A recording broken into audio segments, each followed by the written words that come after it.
பிதாசுதன் பரிசுத்த ஆவியின் பெயராலே ஆமென். ஆண்டவர் உங்களோடு இருப்பாராக, உம் ஆன்மாவோடும் இருப்பாராக. திருப்பாடல்கள் புத்தகத்தில் இருந்து வாசகம். அதிகாரம் 91, இறை வார்த்தை 2.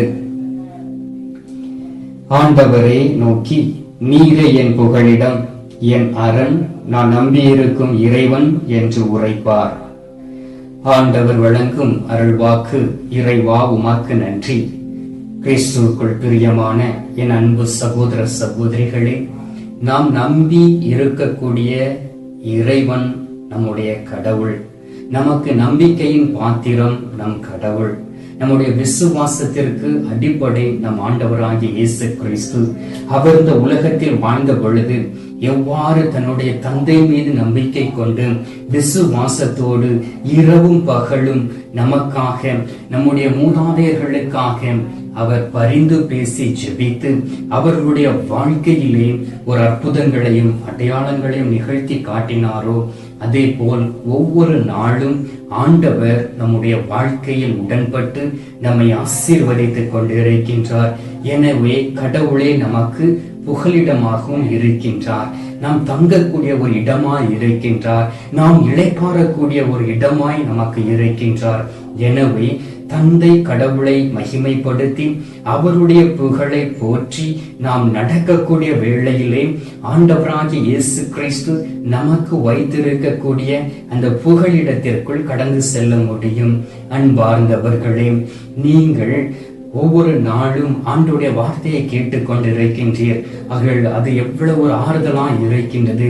இந்த உலகத்தில் எவ்வளவோ கதை புத்தகங்களை நீங்கள் படிக்கலாம்.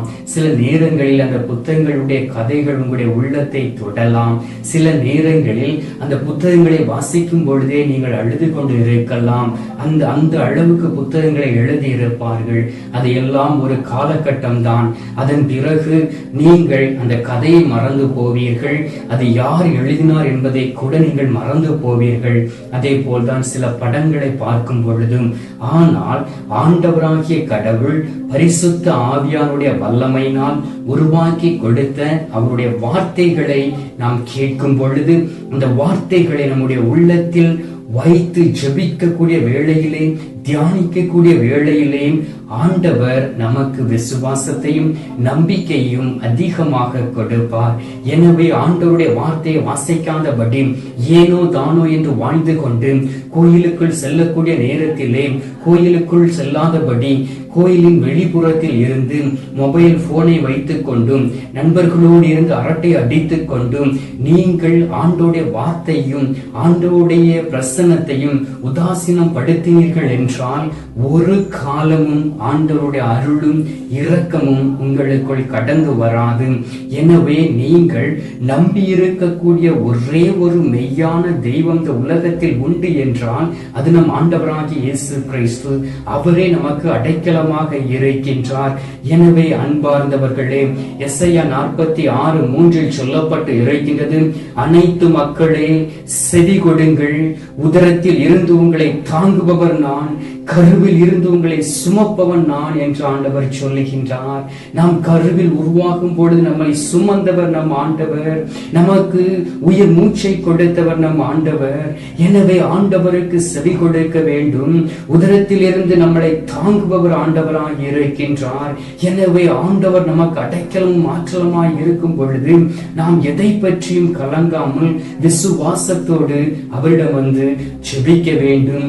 சில நேரங்களில் ஜெபத்திற்கு பதில் கிடைக்கவில்லை என்றால் அவரிடம் போராடி நாம் ஜெபித்து மன்றாடி ஆசீர்வாதத்தை பெற்றுக்கொள்ள வேண்டும். அன்பார்ந்தவர்களே, எனவே ஆண்டவர் நமக்கு ஒவ்வொரு நாளும் வைத்திருக்கக்கூடிய ஆசீர்வாதத்தை பெற்றுக்கொண்டு ஆசீர்வதிக்கப்பட்ட பிள்ளைகளாய் இந்த உலகத்தில் நாம் வாழ வேண்டும். ஆண்டவருடைய வார்த்தை சொல்லுகின்றது. எசாயா 49 அதிகாரம் 16 வார்த்தையில் சொல்லப்பட்டு இருக்கின்றது, இதோ என் உள்ளங்கை கையில் நான் உன்னை பொறித்து வைத்திருக்கின்றேன். ஆண்டவர் நம்மை அவருடைய உள்ளங்கையில் பொறித்து வைத்திருக்கின்றார். உன் சுவர்கள் எப்பொழுதும் என் கண் முன் நிற்கின்றன என்று ஆண்டவர் சொல்லுகின்றார். ஆண்டவர் வெண்கல சுவராய் நமக்கு முன்பாக நிற்கின்றார். எனவே இரவில் அடையக்கூடிய கொள்ளை நோய்களும் தீமைகளும் நம்மை அணுகாதபடி ஆண்டவர் நம்மை ஆசீர்வதித்து கொண்டிருக்கின்றார். அன்பார்ந்தவர்களே, இந்த காலகட்டங்களிலே இரவு நேரத்திலே லாக்டவுன் கொடுத்திருக்கிறார்கள். இரவு 8 மணி முதல் காலையில் 5 மணி வரை யாரும் வெளியிலே செல்லக்கூடாது என்று சொல்லி சங்கீதம் 91 எடுத்து வாசியுங்கள். அதில் சொல்லப்பட்டு இருக்கின்றது, கொள்ளை நோய் இரவு நேரத்தில் அலைந்து திரிந்து கொண்டிருக்கும். சாத்தானுடைய வல்லமை இரவு நேரத்தில் அலைந்து திரிந்து கொண்டிருக்கும். இது ஆண்டவருடைய ஒரு வார்த்தையாய் இருக்கின்றது என்பதை நீங்கள் அறிந்திருக்க வேண்டும். ஒருவேளை இதை அறியாமல் அரசாங்கம் கொடுத்திருக்கலாம். ஆண்டவருடைய வார்த்தை நிறைவேறும் பொருட்டு ஒவ்வொரு நாளும் ஆண்டவருடைய வார்த்தையை தியானிக்கும் பொழுது அதன் உள் அர்த்தத்தை நாம் அறிந்து கொள்ள வேண்டும். ஆண்டவரை நோக்கி நாம் வரக்கூடிய வேளையிலே, ஆண்டவருடைய வார்த்தையை தியானிக்கக்கூடிய நேரத்திலே பரிசுத்த ஆவியானுடைய துணையை நாம் கேட்க வேண்டும். ஏனென்றால் ஆண்டவர் நம்மை அவருடைய உள்ளங்கையில் பொறித்து வைத்திருக்கின்றார். கல்வாரியில் உள்ள அந்த ஆணியினால், அவருடைய பரிசுத்த இரத்தத்தினால் ஆண்டவர் அவருடைய உள்ளங்கையில் பொறித்து வைத்திருக்கின்றார். எனவே சுவர்கள் எப்பொழுதும் என் கண் முன்னே நிற்கிறது என்று சொல்லுகின்றார்.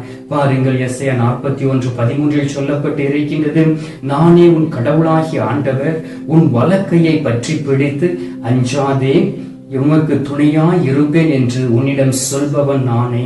ஆண்டவர் நம்முடைய வலக்கையை பற்றி பிடித்து இருக்கின்றார். நம்மோடு நடந்து கொண்டு இருக்கின்றார். நமக்கு அச்சம் வரக்கூடிய வேளையிலே, பயம் வரக்கூடிய வேளையிலே அவர் நம்முடைய வலக்கையை பிடித்து ஆறுதல் சொல்லுகின்றார். ஒருவேளை கொரோனா என்கின்ற பொல்லாப்பான நோயினால் நீங்கள் பயந்து கொண்டு இருக்கலாம். அந்த பயத்தினால் கூட நீங்கள் பாதிக்கப்பட்டு இருக்கலாம். அன்பார்ந்தவர்களே, ஆண்டவரிடம் நீங்கள் திரும்பி வாருங்கள். ஆண்டவர் உங்களிடம் இருக்கக்கூடிய பயத்தின் ஆவியை எடுத்து மாற்றி உங்களுடைய வலது கரத்தை பிடித்து, நீ என்னை நம்பி இருக்கக்கூடிய மகளாக இருக்கின்றாய், எனவே நான் உனக்கு உதவி செய்வேன் என்று ஆண்டவர் கடந்து வருவார். சங்கீதம் 107:13 சொல்லப்பட்டு இருக்கின்றது, தம் நெருக்கடியில் ஆண்டவரை கூவி அழைத்தனர், அவர் அவர்களை துன்பங்களிலிருந்து விடுவித்தார். இந்த நாட்களில் துன்பத்தோடு இருக்கிறீர்களாம், நெருக்கடியோடு இருக்கிறீர்களாம், குடும்பத்தில் ஏதாவது இழப்பை சந்தித்து அதன் வழியாக தவித்துக் கொண்டு இருக்கிறீர்களாம், அனாதை போல் கைவிடப்பட்டவர்களாக இருக்கின்றீர்களாம், உங்களுடைய வாழ்க்கையில் இருக்கக்கூடிய நெருக்கங்கள் முட்களை போல் உங்களை குத்திக் கொண்டு இருக்கின்றதாம், வேதனையோடும் கண்ணீரோடும் இருக்கிறீர்களாம், எனக்கு யார் உதவி செய்ய முடியும் என்கின்ற அச்சத்தோடு இருக்கிறீர்களாம்.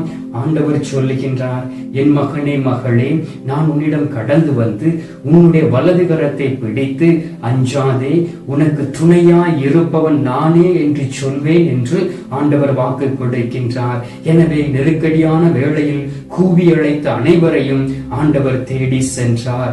ஆண்டவருடைய வார்த்தை சொல்லுகின்றது, திருப்பாடல்கள் 3:5, நான் படுத்துறங்கி விழித்தெழுவேன், ஏனெனில் ஆண்டவர் எனக்கு ஆதரவு. நாம் விழித்து எழக்கூடிய நேரத்திலே ஆண்டவரை நமக்கு ஆறுதலாய் இருக்கின்றார். அன்பார்ந்தவர்களே, இரவு நேரங்களில் விசுவாசத்தோடு நாம் ஜெபித்து விட்டு படுக்கைக்கு கடந்து செல்கின்றோம். அதிகாலையில் கண் விழிக்கக்கூடிய நேரத்தில் ஆண்டவர் புதிய நாளை தந்திருப்பதை நாம் பார்க்கின்றோம். அன்பார்ந்தவர்களே, இதுவே இந்த உலகத்தில் ஆண்டவர் நமக்கு கொடுத்திருக்கக்கூடிய மகா பெரிய ஆசீர்வாதம். எனவே இரவு வேளையிலும் கூட ஆண்டவர் நமக்கு துணையாய் இருக்கின்றார், நமக்கு புகலிடமாய் இருக்கின்றார், நமக்கு அடைக்கலமாய் இருக்கின்றார். அதைத்தானே வாசிக்க கேட்டோம். ஆண்டவரை நோக்கி, நீரே என் புகலிடம், என் அரண், நான் நம்பியிருக்கும் இறைவன் என்று அனைவரும் உரைப்பார்கள். எனவே அந்த அரணாய் இருக்கக்கூடிய கடவுளுடைய வளையத்திற்குள் வர வேண்டும். அவரே எவ்வாறு கோழி தன்னுடைய குஞ்சிகளை இறக்கையினுள் வைத்து பாதுகாக்கின்றதோ அதுபோல் ஆண்டவர் ஒவ்வொரு நாளும் உங்களையும் என்னையும் இன்று வரை பாதுகாத்துக் கொண்டிருக்கின்றார். எனவே தவறாமல் ஆண்டவருடைய சமூகத்தில் இருந்து ஜெபிக்கக்கூடிய பிள்ளைகளாய் இருக்க வேண்டும். விசுவாசத்தோடு ஆண்டவரோடு இணைந்து நாம் எப்பொழுதும் நடக்கக்கூடிய பிள்ளைகளாய் இருக்க வேண்டும். ஆண்டவருடைய சிந்தை என்ன, ஆண்டவருடைய விருப்பம் என்ன என்பதை அறிந்து அதை செய்யக்கூடியவர்களாய் இருக்க வேண்டும். அவ்வாறு இருக்கக்கூடிய வேளையிலே ஆண்டவர் நமக்கு கொடுத்திருக்கக்கூடிய அந்த மகனுக்கும் மகளுக்கும் உள்ள உரிமையை பெற்றுக் கொள்வோம் அன்பார்ந்தவர்களே. எனவே ஆண்டவருடைய வார்த்தை சொல்லுகின்றது, திருப்பாடல்கள் 66வது அதிகாரம் 9வது வார்த்தையில் சொல்லப்பட்டு இருக்கின்றது, நம்மை உயிர் வாழ செய்பவர் அவரே, அவர் நம் கால்களை இடற விடவில்லை. பாருங்கள், இன்று நீங்களும் நானும் உயிரோடு இருக்கிறோம் என்றால் அது நம் ஆண்டவராக இயேசு கிறிஸ்துவின் அருளும் இரக்கமே தவிர வேறு ஒன்றும் இல்லை. எனவே இந்த உலகத்தில் போராட்டத்தோடு இருக்கக்கூடிய பிள்ளைகளுக்காக ஜெபிப்போம். கொரோனா நோயினால் பாதிக்கப்பட்ட ஐசியூவிலும் மருத்துவமனையில் இருக்கிறவர்களுக்காக ஜெபிப்போம். ஆண்டவரே அவர்களை ஆசீர்வதிக்கட்டும், ஆண்டவரை அவர்களை தொடட்டும், தேவையான மருந்துகளை கண்டுபிடித்து அதற்கு உகந்த நல்ல ஒரு மருத்துவர்களை எழுப்பி அவர்கள் வழியாக ஆண்டவர் அற்புதங்களையும் அடையாளங்களையும் செய்ய வேண்டும். அன்பார்ந்தவர்களே, அதற்காக ஜெபிக்கணும். அதே போல் கொரோனா நோயினால் பாதிக்கப்பட்டு ஆண்டவர் தன்னுடைய குடும்பத்துள்ள உறுப்பினர்களை இழந்து தவிக்கக்கூடிய குடும்பங்களுக்கு கடவுள் தானே அடைக்கலமா இருக்கிறார் என்பதை உணர்த்தும்படியாகவும் அவர்கள் கடவுளை நோக்கி வந்து அவருடைய அடைக்கலத்தை கீழ் வந்து ஆண்டவர் தரக்கூடிய ஆசீர்வாதத்தையும் பெற்றுக் கொள்ளும்படியாகவும் நாம் இந்த நேரத்தில் இந்த நாளில் நாம் ஜெபிக்க வேண்டும். அவ்வாறு ஜெபிக்கக்கூடிய வேளையிலே ஆண்டவர் தாமே அவர்களுக்கு பக்கத்துணையாயிருந்து அவர்களை வழிநடத்துவார். எனவே அன்பார்ந்தவர்களே, நாம் நம்பி இருக்கக்கூடிய இறைவன் நம் ஆண்டவராகிய இயேசு கிறிஸ்து. நமக்கு அடைக்கலம் அவரே, நமக்கு புகலிடம் அவரே, நமக்கு துணை செய்கிறவர் அவரே. ஏனென்றால் அவர் நம்முடைய அச்சத்தின் ஆவியை எடுத்து மாற்றுகின்றார். அவர் நமக்கு எல்லாவற்றையும் கூட்டிக் கொடுத்து இருக்கின்றார். எனவே சிறிது நேரம் கண்களை மூடி நற்கருணை நாதரிடம் ஜெபிப்போமா? குணமாக்கும் வல்லமை கடந்து செல்லட்டும், நம்முடைய தேசம் முழுவதும் கடந்து செல்லட்டும். கொரோனா நோயினால் பாதிக்கப்பட்டு இருக்கிறவர்கள் புத்துணர்வு பெற்று ஆண்டவர் தான் என்னுடைய வாழ்க்கையில் அற்புதங்கள் செய்தார் என்று சொல்லி புறஜாதி புற இன மக்கள் நடுவிலும் ஆண்டவருடைய ஆவி குடிகொள்ளும்படியாக இந்த நேரத்தில் நாம் மன்றாடுவோமா? சிறிது நேரம் என்னோடு இணைந்து கண்களை மூடி இந்த நேரத்தில் நாம் ஜெபிப்போம். எங்கள் பரலோக தந்தையே, இயேசு கிறிஸ்துவை தூய நல் ஆவியே, தந்தை இந்த அருமையான காலை பொழுதிற்காக நன்றி சொல்லுமை துதிக்கிறோம் சுவாமி. தகப்பனே, நீரே எங்களுக்கு புகலிடமாகவும் அடைக்கலமாகவும் இருக்கின்றீர். நாங்கள் நம்பியிருக்கும் தெய்வமாய் இருக்கக்கூடிய ஒரே மெய்யான கடவுள் நீர் என்பதை இந்த அதிகாலையிலே எங்களை உணர வைத்து இருக்கின்றீர். ஆண்டவரே, நாங்கள் படுத்துறங்கி விழித்தெழக்கூடிய நேரத்தில் எங்களுக்கு ஆதரவாய் இருக்கக்கூடிய தெய்வம் நீர் அல்லவா? நெருக்கடியான வேளையில் உம்மை கூவி அழைத்த நேரத்தில் அஞ்சாதே, நான் உனக்கு துணையாய் இருப்பேன் என்று எங்களுடைய வலது கரத்தை பிடித்து ஆறுதல் கொடுத்த மெய்யான தெய்வம் நீர் அல்லவா?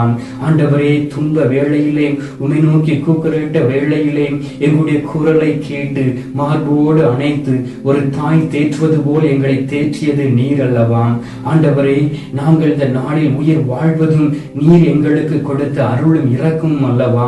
ஆண்டவரே, எங்களுடைய கால் கல்லில் மோதாதபடி எங்களை பாதுகாத்தவது நீர் அல்லவா? ஆண்டவரே, எங்களுடைய உள்ளம் கையில் எங்களை பொறித்து வைத்து ஒவ்வொரு நாளும் முகமுகமாய் பார்த்து நாங்கள் எவ்வாறு நடக்க வேண்டும், எவ்வாறு கடந்து செல்ல வேண்டும், நாங்கள் எப்படிப்பட்ட காரியங்களை செய்ய வேண்டும் என்று சொல்லி ஒவ்வொரு நாளும் கற்றுக் கொடுப்பதும் நீர் அல்லவா? அன்பார்ந்த இயேசு சுவாமி, இந்த அதிகாலையிலே உம்மை நோக்கி நாங்கள் கூப்பிடுகிறோம் சுவாமி. ஆண்டவரே, நம்பிக்கையின் ஆவியை எல்லோருக்கும் கொடுப்பீராக, விசுவாசத்தின் ஆவியை எல்லோருக்கும் மீட்டிடும்படியாக ஜெபிக்கிறோம் சுவாமி. ஏனென்றால் நீரே எங்களுக்கு புகலிடமாய் இருக்கின்றீர். நாங்கள் நம்பி இருக்கும் இறைவன் நீர் அல்லவா? ஆண்டவரே, பேதுருவை நோக்கி நீர் சொன்னீரே, உனக்காக நான் ஜெபிக்கின்றேன், உன்னுடைய விசுவாசம் அதிகரிக்கும்படியாக உம்மை தந்தையை நோக்கி நான் ஜெபிக்கிறேன் என்று சொல்லி பேதுருவுக்காக மன உருக்கத்தோடு ஜெபித்த தெய்வமே, இதோ எங்களுடைய தேசத்தை கண்ணோக்கினீராக. ஆண்டவரே, இந்திய தேசத்திலே இந்த கொரோனா நோயின் 2வது அலை என்று சொல்லக்கூடிய இந்த பொல்லாப்பான கிருமிகள் ஆண்டவரே எல்லா மக்களையும் அழித்துக் கொண்டு இருக்கின்றது. ஒருவேளை இது நாங்கள் செய்த பாவமாய் இருக்கலாம் ஆண்டவரே, அரசியல்வாதிகள் செய்த பாவமாய் இருக்கலாம் ஆண்டவரே, கிறிஸ்தவர்களை ஒடுக்கியதன் மூலம் வந்த ஒரு சாவான பாவமாய் இருக்கலாம், ஒரு சாபக்கேடாய் இருக்கலாம். ஆண்டவரே, உடைய தேசத்தின் மீது மனம் இறங்குவீராக. வல கைக்கும் இடம் கைக்கும் வித்தியாசம் தெரியாத அநேக மக்கள் உண்டு சுவாமி. ஆண்டவரே, அவர்கள் அழிந்து போய்விடாதபடி அவர்கள் உம்மை நோக்கி திரும்புவார்களாக.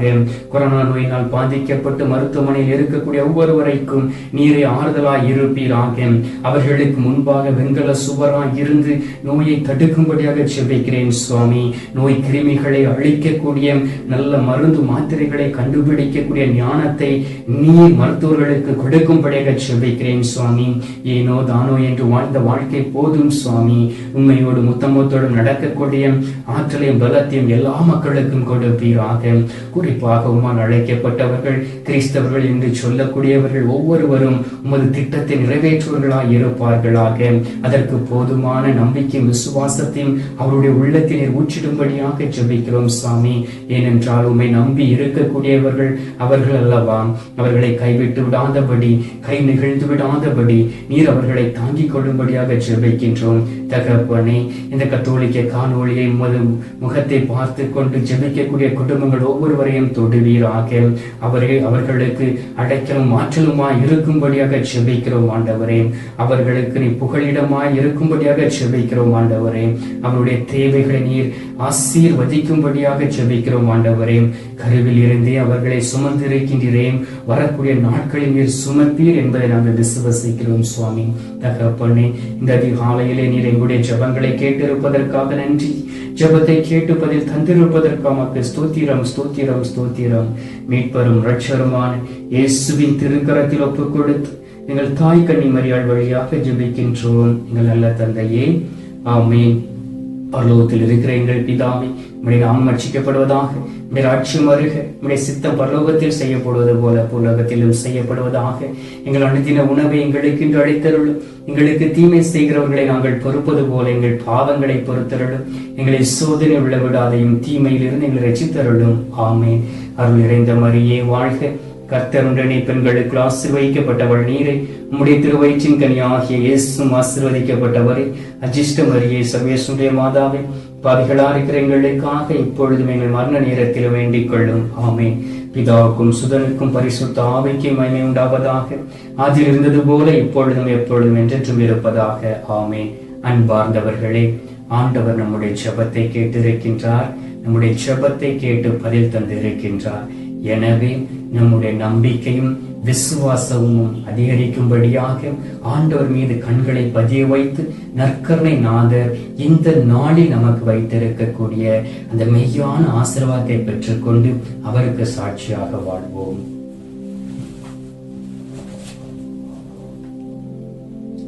எல்லாம் வல்ல இறைவன் பிதா, சுதன், பரிசுத்த ஆவி உங்களை ஆசீர்வதிப்பாராக. ஆமென்.